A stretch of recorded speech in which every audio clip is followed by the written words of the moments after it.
Coucou tout le monde, j'espère que vous allez bien. J'ai une nouvelle question que j'apporte sur la chaîne qui est de quoi a besoin le runner pour se sentir bien dans la relation avec le chaser.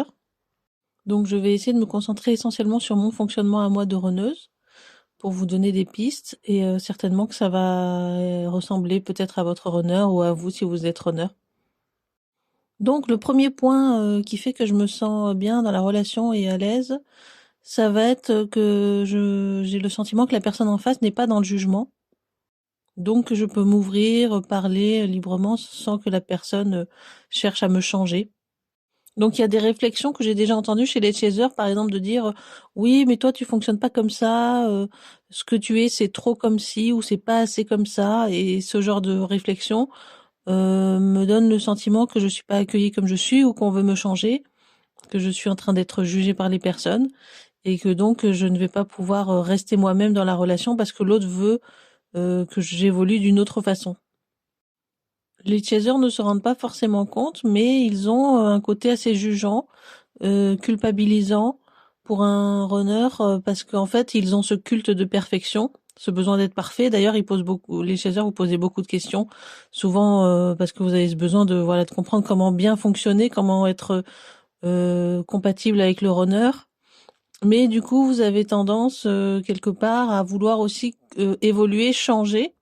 Ce qui n'est pas forcément le cas d'un runner. Le runner, il a envie qu'on l'accepte comme il est.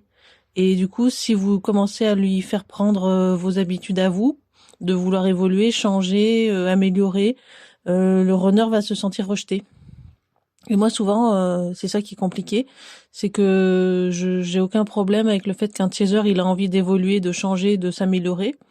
Mais dès l'instant où on essaie à moi de me changer, je vais me sentir jugée, rejetée, et donc je vais avoir tendance à me refermer dans la relation.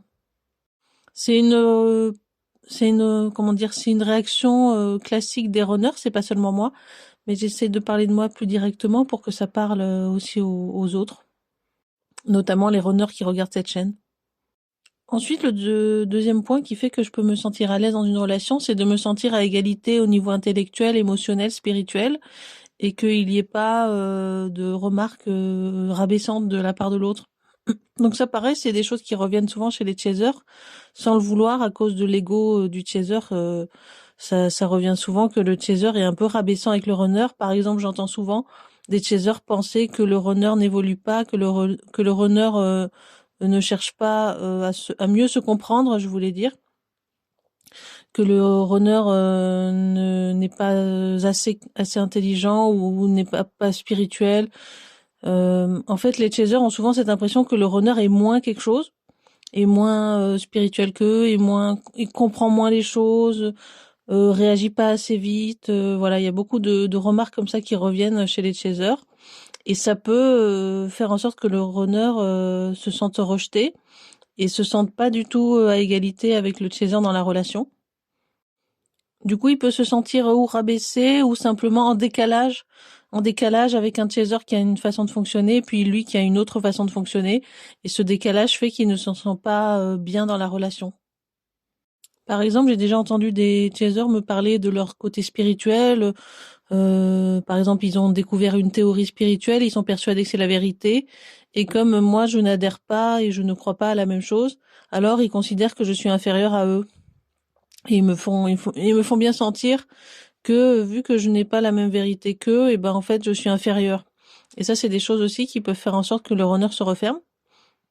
S'il sent en fait qu'il est jugé sur sa façon de voir les choses, sur sa vision du monde, et surtout si on veut lui faire sentir que ce qu'il pense n'est pas assez bien ou n'est pas assez réfléchi, à ce moment-là, le runner ne se sent pas accueilli. Alors c'est vrai que moi j'ai souvent eu affaire à des chasers égotiques, c'est-à-dire égotiques dans le sens où ils avaient beaucoup d'ego spirituel, à dire qu'ils étaient mieux que moi, que ce que je faisais n'était pas bien, que en fait ils avaient tout compris et moi j'avais rien compris quoi en gros. Et du coup ça c'est une façon de fonctionner qui fait fuir le runner et qui lui donne le sentiment aussi qu'il n'aura pas le droit d'exister dans la relation parce que ce qu'il est n'est pas valable, ce qu'il est n'est pas légitime, ou ce qu'il pense n'est pas assez bien pour le chaser. Donc ça, c'est un point à faire attention, la façon La façon de regarder le runner, la façon de lui parler joue beaucoup dans le fait qu'il se sente à l'aise ou qu'il se sente rejeté. Et c'est pas forcément fait méchamment. Je pense que les chasers ne se rendent pas compte parce qu'ils ont pas du tout le même fonctionnement. Mais du coup, ça peut freiner la relation et faire que le runner fuit. Alors le runner, il peut fuir carrément en coupant contact, mais il peut aussi fuir en faisant semblant d'être quelqu'un d'autre dans la relation, en évitant de se dévoiler, parce qu'il a l'impression que s'il se dévoile, il va se faire rejeter. Ce qui met à l'aise aussi, c'est quand la personne en face de nous exprime ses émotions très clairement. Et j'ai remarqué que la plupart des chasers ont du mal à exprimer leurs émotions, ce qu'ils ressentent pour le runner, parce qu'en fait, ils sont persuadés qu'on les aime pas. Et donc ça, c'est dans la phase surtout de grosses blessures, un peu après la nuit noire de l'âme, où finalement, ils ont vraiment mal interprété les réactions du runner. Et du coup, ils sont persuadés que le runner ne les aime pas. Voilà, il y a toute une théorie comme quoi le runner, comme il a réagi de telle façon, alors ça veut dire qu'il m'aime pas. Et du coup, ils ont tendance à pas exprimer leurs émotions, voire même à éviter pour se protéger, parce que ils sont persuadés que le runner leur veut du mal ou que c'est une personne qui n'est pas bien intentionnée, alors qu'en fait c'est l'inverse. Donc souvent, les années passées, là, j'avais des gens en coaching, des chasers, et je leur disais, est-ce que tu as dit à ton runner que tu l'aimais? Est-ce que tu lui as dit que tu voulais faire ta vie avec? Est-ce que tu lui as dit que tu voulais te marier avec? Est-ce que tu lui as dit, voilà, vraiment le fond de tes émotions? Et souvent, les chasers disaient non. En fait, ils osent pas le dire parce qu'il y a toute une théorie comme quoi s'ils le disent, eh ben, ça va pas bien se passer. En fait, ils sont dans la fuite, quoi, hein. Pour nous, en tant que runner, en tout cas, c'est une manière de fuir. Le fait de ne pas exprimer ses émotions très clairement, d'être vague ou même de faire semblant de ressentir autre chose, c'est une manière de fuir, c'est la manière du chaser qu'il a de fuir pour se protéger, parce qu'il a peur il a peur de la réaction de l'autre. Et donc ça, c'est un truc qui fait fuir le runner et qui lui donne pas confiance dans la relation. Finalement, on peut dire qu'un runner, il a besoin d'être beaucoup rassuré. Moi aussi, en tant que runneuse, j'ai besoin d'être beaucoup rassurée parce qu'on a un manque de confiance en nous. On a été tout le temps rejeté, rendu un petit peu invisible dans les relations, dans le sens où les gens, ils s'imposaient, ils prenaient toute la place dans les relations et nous, ils nous écrasaient un petit peu. Donc du coup, on a ce besoin de sentir qu'on est important pour l'autre. Et il y a une grosse blessure de ce côté-là, où le runner a vraiment besoin d'être en confiance et qu'on lui répète régulièrement qu'on l'aime pour qu'il puisse s'ouvrir. Sinon, il n'arrive pas à s'ouvrir, il fait un blocage. Il a très très peur du rejet. Et donc, ça peut bloquer aussi la relation. Une autre chose qui va mettre super à l'aise le runner dans la relation, c'est quand le chaser n'est plus connecté à son mental et qu'il est dans les ressentis. Alors ça, c'est vrai que c'est super compliqué parce que les chasers, au départ, ont le sentiment d'être dans leurs ressentis, mais c'est pas le cas. Il y a beaucoup de mentalisation, d'analyse, de psychanalyse, de suranalyse. Tout ça, c'est du mental. Et donc, un chaser qui est dans le mental, il va avoir tendance à pas être naturel, à faire les choses parce que il a calculé que, voilà, s'il fait comme ça, alors ça va produire tel effet. En fait, il est beaucoup dans le calcul mathématique, la stratégie. Et du coup, on voit plus du tout les émotions, les ressentis du chaser.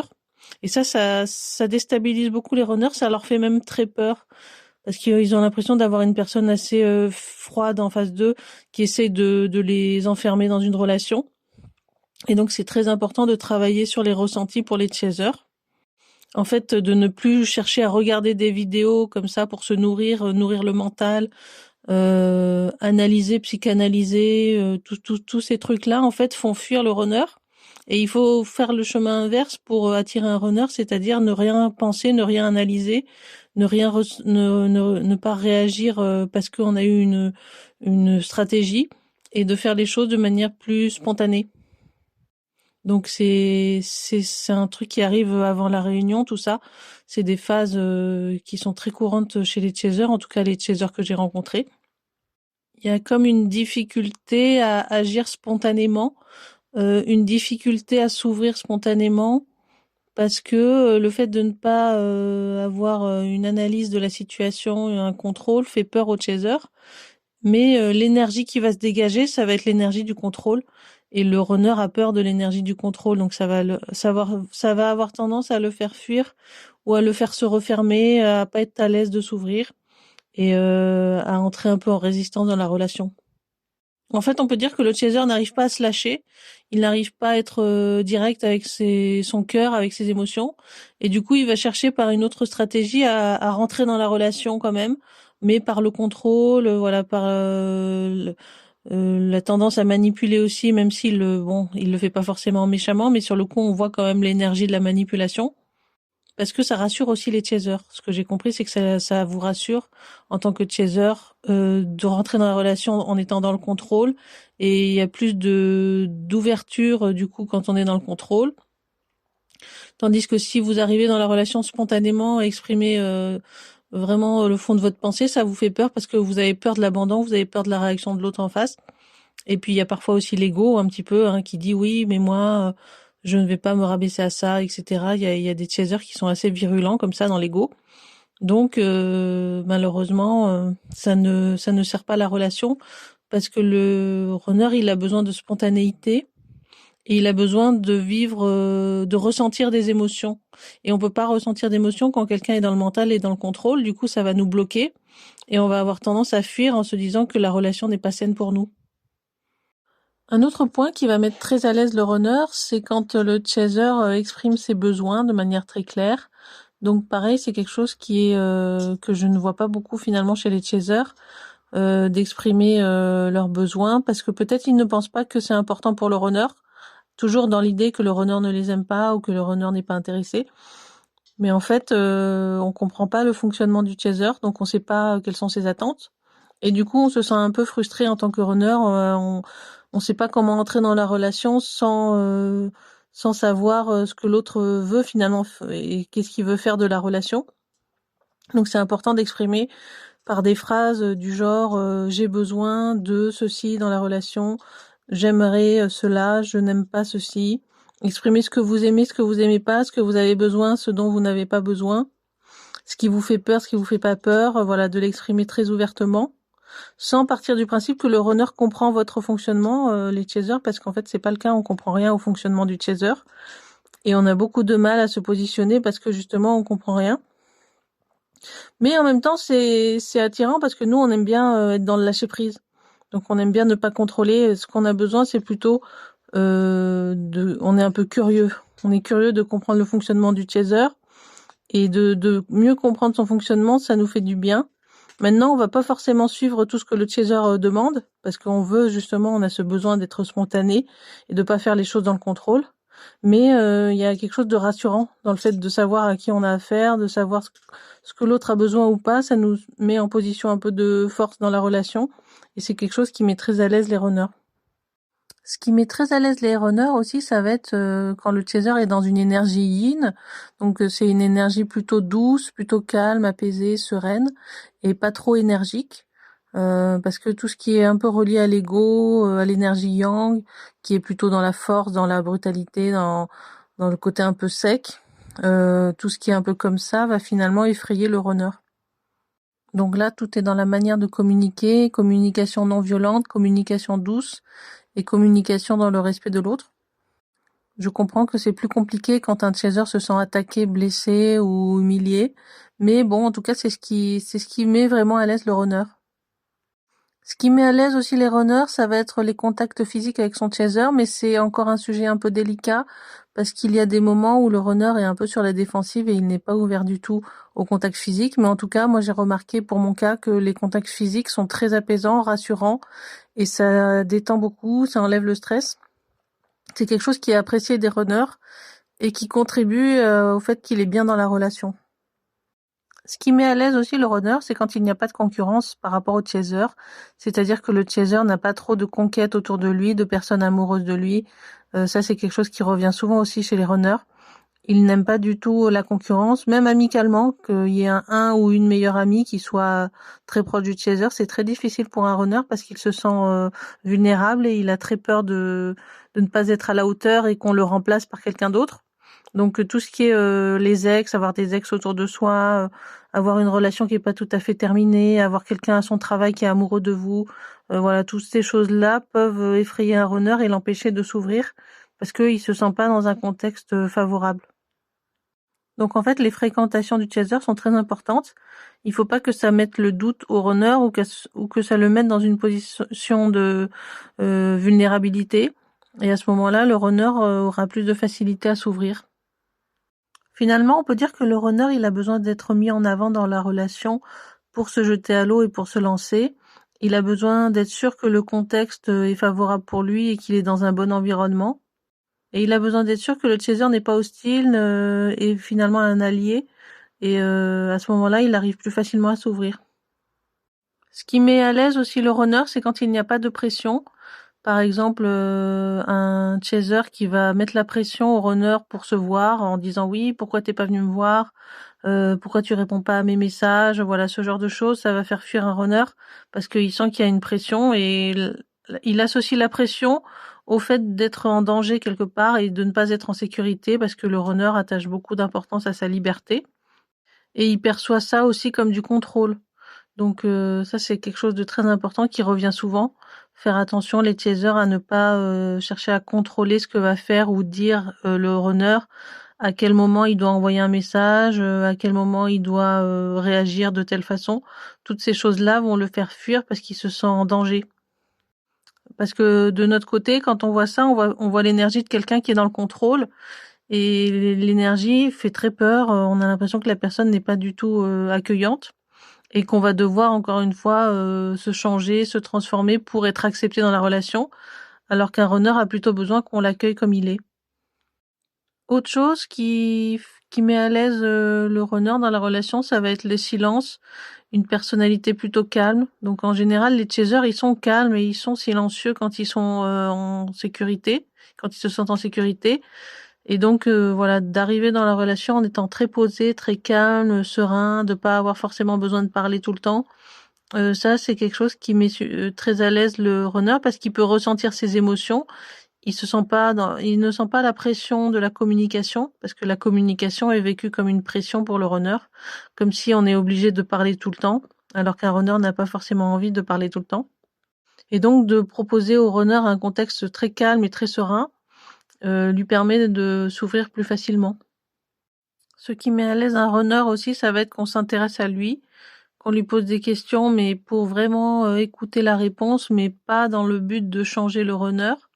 Faire attention à ça, les chasers, j'insiste, parce que j'entends souvent ça, des chasers qui veulent changer le runner, qui ne l'acceptent pas comme il est, en fait, et du coup, quand il va parler, il va le sentir et ça va le faire fuir. Donc vraiment de lui poser des questions, de discuter avec lui dans le but de le connaître finalement, de connaître comment il fonctionne, ce qu'il aime et ce qu'il n'aime pas, c'est les peurs qu'il a, etc. Mais pas dans le but de le changer derrière. De toute façon, un runner qui voit qu'on essaie de le changer, il fuit automatiquement.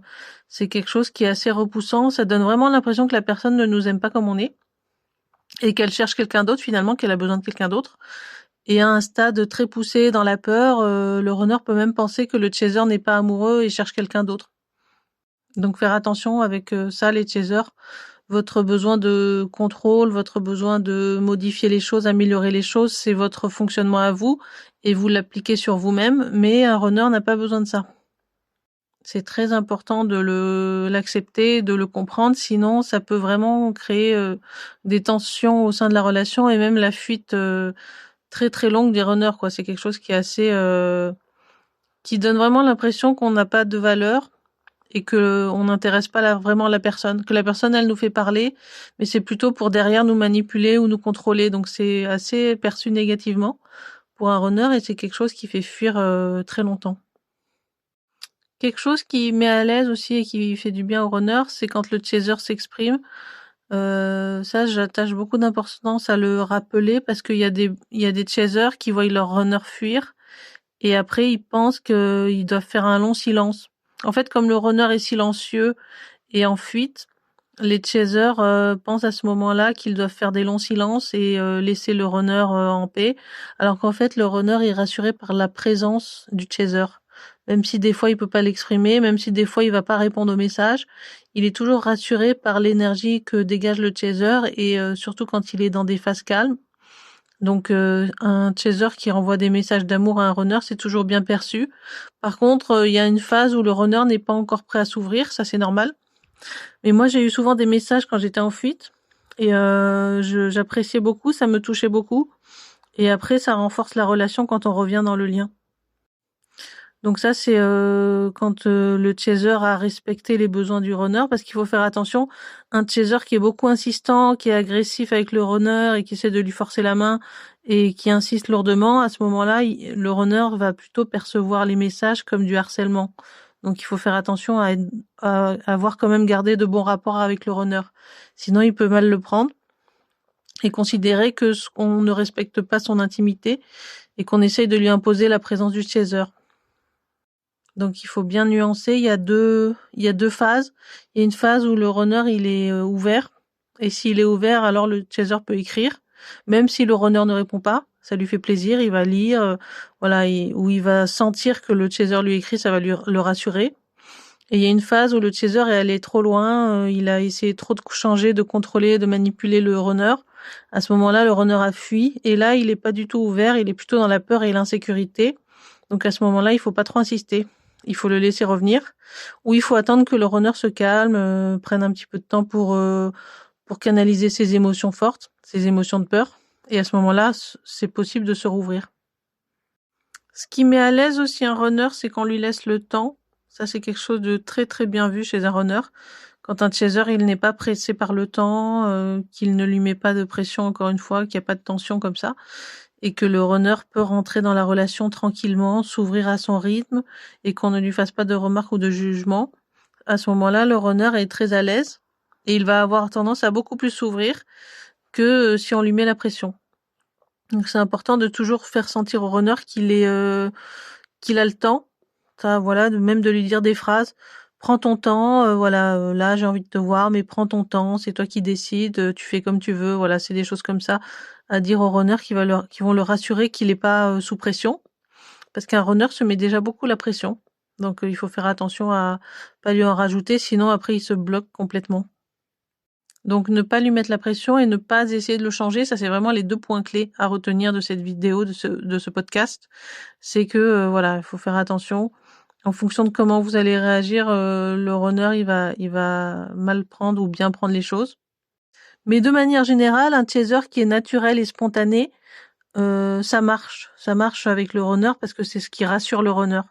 Donc si jamais il y a des couacs ou des trucs qui vont pas, ça veut dire que le chaser a été plus dans le contrôle ou a du mal à s'ouvrir et il est un petit peu dans la fuite, parce que les chasers fuient aussi, même si on n'en parle pas trop dans les vidéos, parce que c'est beaucoup de chasers qui font les vidéos, donc ils ont tendance à plutôt essayer d'analyser le runner et ils n'ont pas un recul comme le runner peut l'avoir sur le chaser. Mais faire attention à ça aussi, les chasers, c'est important.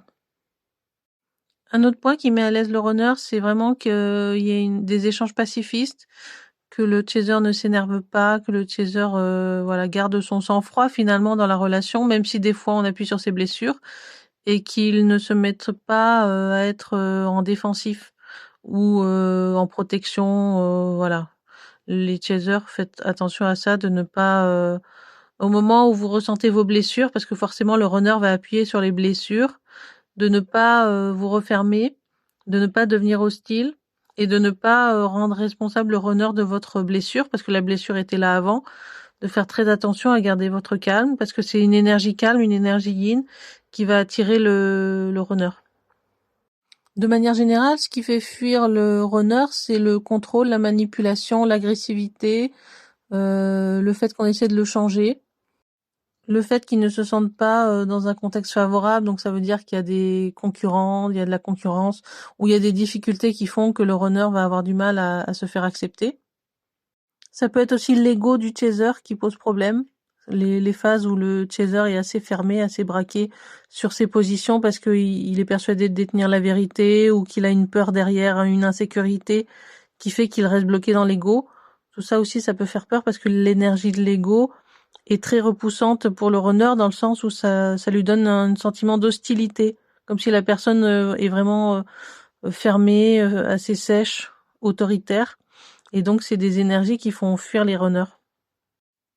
Voilà, je pense que j'ai fait le tour sur ce qui peut attirer finalement le runner dans la relation et le mettre à l'aise.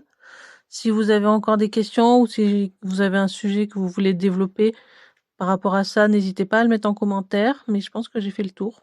J'espère que ça vous aidera, notamment les chasers qui comprennent pas bien notre fonctionnement. C'est peut-être bien d'avoir un retour d'un runner qui puisse vous parler, vous expliquer les choses, parce que souvent les runners sont en fuite.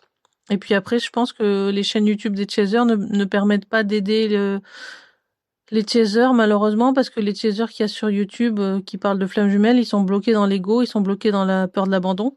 Donc ils ont du mal à voir le runner avec la bonne énergie, si on peut dire. L'analyse est souvent fausse quand j'écoute les vidéos des chasers. L'analyse qu'ils font de runner est souvent fausse. Et après, malheureusement, il y a plein de chasers qui vont le croire, quoi. Donc voilà, j'espère que ça vous aidera. Je vous souhaite une bonne journée ou une bonne soirée, puis je vous retrouve dans un prochain podcast. Prenez soin de vous et je vous dis à très bientôt.